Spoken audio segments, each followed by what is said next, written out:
Ал енді біз жұмыстардың бәрін бағалап болдық. Мына жерде қарасаңыздар, мен қазір экранды бүйтіп үлкейтейін сіздерге ыңғайлы болсын деп. Енді қараңыздар, біз мына жерде соңғы қадамға келдік. Біз бағалау ең ұзақ процесс, негізі осы бағалауды бітірдік. Енді ойлап қараңыз, сізде оқушы өте көп деп айтайық. Сіз бұны басқа бір уақыттары бәлкім 1 сағат уақытыңыз кеткен болуы мүмкін, бірақ Gradescope платформасын қолданып, группалауды қолданып, жасанды интеллекттің бағанағы тексттерді табуды егер қолданатын болсаңыз, онда мысалы біз осы жерде группаларды өзіміз жеке-жеке қолмен істедік қой. Бірақ негізі Gradescope'тың бағанағы тапсырманың типін ауыстырсаңыз, ол сізге автоматически группаларды өзі бөліп бере алады.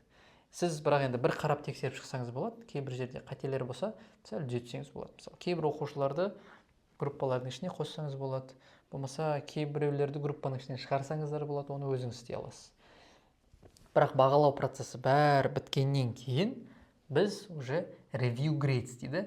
Бұл бағаларды бір көзден өткізіп тексеріп қарау. Былай айтқан кезде бір талдау жасау, бір анализ жасау. Енді көрейік. Мына жерде не дейді? Review grades for probability and combinatorics. Яғни біздің осы тақырып ықтималдық пен комбинаториканың бағаларын бір көзден өткізіп, бір қарап шығу дейді. Енді мына жерде маған сразу бірнеше статистиканы көрсетіп отыр. Минимальный ұпай 50 дейді, орташа ұпай 80, максимум 100 дейді. Яғни 5 оқушының арасында 100 алғандар да бар. Мысалы, мына жерде көріп отырсаңыз болады сразу. 100 алған 2 оқушымыз бар, 80 алған бір оқушы бар, 60 алған бар, 50 алған бар. Ең төмен 50 болып тұр, максимум 100, орташа балл 80. Осы бесеуінің арасында. Енді мына жерде галочка тұр, уже тексерілген деп тұр. Одан кейін мына жерде viewed деген тұр. То есть бұл баланың өзі қарады ма, қарамады ма? Егер де сіз балаларыңызды Gradescope'a тіркесеңіз, егер олар да бұл платформаны көрсе, кім өзінің бағасын көргенін де сіз қарай аласыз. Енді қараңыздар, мына жерде ең қызығы, мына жерде неше түрлі статистикалар бар, бірақ одан бөлек сіз егер кейбір информацияны өзіңіз жеке тағы талдағыңыз келсе, енді мына жерде бізде 5 адам болып тұр, сол үшін бұл көп болып көрінбеуі мүмкін, бірақ сізде бірнеше сынып болса, 100-200 оқушы болса, онда мына жерден бұның бәрін тексеріп отыру кішкене ыңғайсыз болуы мүмкін. Сол үшін мына жерде мынандай нәрсе бар.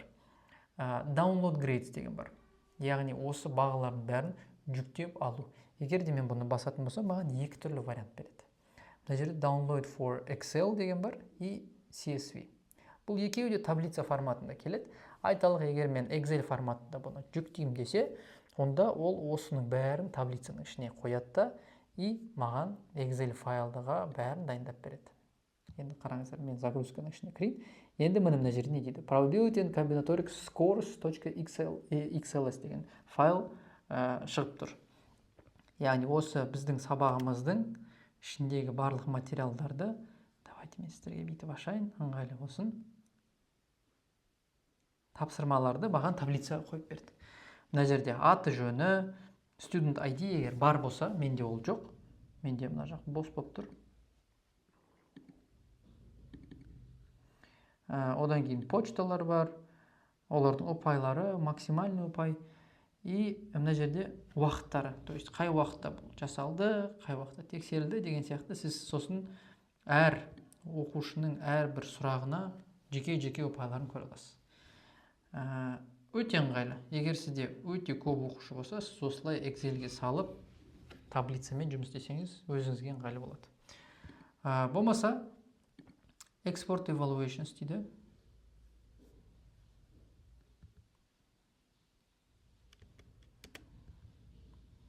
Сіз әр сұрақ бойынша детальный статистиканы аласыз. Мына жерде уже барлық информацияны жеке-жеке қарастыра аласыз, егер қажет болып жатса. Одан кейін Export Submissions дейді. То есть балалардың жұмыстарын да жүктеп алуға болады. Оларды мысалы жүктеп, сіз анализ жасағанға, болмаса балаларды өздеріне таратып берсеңіз де болады.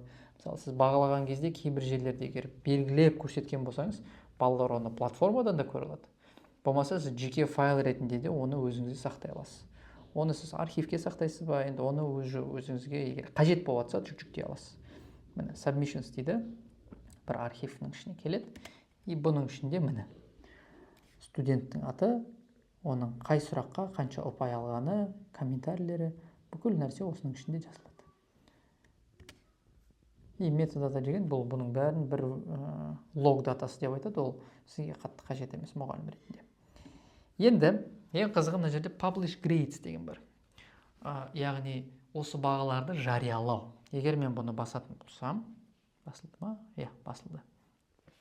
Енді мен бұны басқан кезде мына жерде маған не шықты? Міне compose email to students дейді. Яғни балаларға хат жіберу дейді. Бізде әр баланың почтасы сақталған ғой. Енді осы балалардың бәріне осы хаттарды жібер деп айтамыз. Енді мен бұны басайын. To student who has submission from no reply. Әр баланың өзінің жеке имейліне кетеді. Одан кейін мынандай имейлден келеді. No reply @gradescope.com деген почтадан оларға хат келеді. Хаттың тақырыбы мынандай болады. Қаласаңыз бұны өзгертсеңіз болады. Мен бұны тиіспей қояйын. Одан кейін бұл жерде текст бар. Бұны да сіз өзгертсеңіз болады. Бірақ мына жерде шаблонның өзі не деп тұр? Your probability and combinatorics for math 01 summer 25 has been graded. Яғни сіздің осындай сабақтың, осындай емтихандағы сіздің тапсырмаңыз уже бағаланды. Енді you can access your graded submissions using the link below. Сіз төмендегі ссылканы бассаңыз, детально бұның бәрін көре аласыз. If you have any problems viewing your graded assignments, please contact your instructor. Егер сізде ашылмай жатса, болмаса да басқа да бір мәселелер, проблемалар бар болса, өзіңіздің мұғаліміңізге хабарлассаңыз болады дейді. И одан кейін уже мына жерде жеке-жеке әр балаға өзінің результатымен жіберіледі. Егер мен send email дегенді бассам, міне, енді probability and combinatorics is fully graded дейді. Құттықтаймыз, осы емтихан толығымен бағаланды, нәтижелер жіберілді. Мына жерде не дейді? 15 жауаптар бағаланды, 10 түрлі рубрика қабылданды. Енді мына жерде сразу бізден кері байланыс сұрап жатыр. Айталық, ұнады ма, ұнамады ма? Айталық, мен 10 қояйын. Өте ұнады. Мына жерде комментарий қалдыруға болады. Мен пока қалдырмай қойын, кері байланысты жібердім. Өте күшті. Егер сізге процесте кейбір нәрселер ұнамаса, сіз осы жерге жазып жіберсеңіз болады. Бұл Gradescope-тың платформасы, олар өздері бүкіл кері байланыстарды қарастырады, айтишниктармен отырады. Ұнамаған түзетуге болатын жерлер болса, түзететін болады. Енді қызық нәрсе. Мен де бағанағы оқушылардың тізімінде бар едім ғой. Мен өз почтамды ашып көрейін. Міне, маған осы почтаға хат келген болу керек. Енді қараңыздар, Gradescope-тан хат келді. Енді мына жерде дейді. Hi, Алишер Жүнісов дейді. Тура бағанағы біздің настройкадағы текст осы жерде тұр. Сенің осындай емтиханың тексерілді, осы ссылкаға бассаң, сен бағаларыңды детально көре аласың деп тұр. Болмаса, мұғалімге хабарласып, тағы да сұрақтарың болса, соған қоя аласың. Осының ішінде жеке менің статистикам көрсетіп тұр. То есть мен басқа оқушыларды көрмеймін, мен тек өзімнің бағаларымды ғана көре аламын. Күшті. Бұл не үшін күшті? Себебі кейде енді мектептерде кейде біз, мысалы, мен оқушы кезімде бізде былай болатын, емтихан жазамыз, бүкіл сыныптың нәтижелерін бүйтіп тізіп қояды. Ең жоғары алған бала бірінші тұрады, ең төмен алған ең соңында тұрады. Соны сыныпқа барып іліп қояды.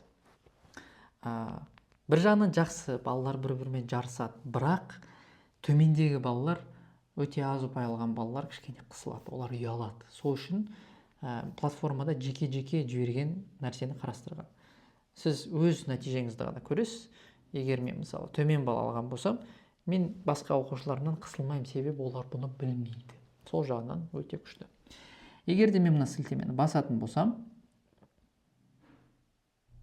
Gradescope шықты. Бұл жерде мен оқушы ретінде тіркелген аккаунтымды жаза алам. Жазғаннан кейін детально информацияларды көремін. Бұл пока мен бұны ашпай қойын. Бірақ имейл келді, тексеріп көрдік, жұмыс істейді екен. Қысқаша осылай. Біз бәрін бағалап көрдік, бүкіл процесті көрдік, и соңында нәтижені де көрдік. Анализ жасауға көрдік, балаларға бұл кері байланыстардың бағаларын қалай жіберуге болатын, оны өзіміздің компьютерімізге қалай жүктеп алатын бәрін осының ішінде көрдік. Енді біз бүкіл процесті көрдік, бірақ келесі видеода мен құдай қаласа сіздермен кейбір лайфхактармен, кейбір кеңестермен, ұсыныстармен бөлісетін боламын.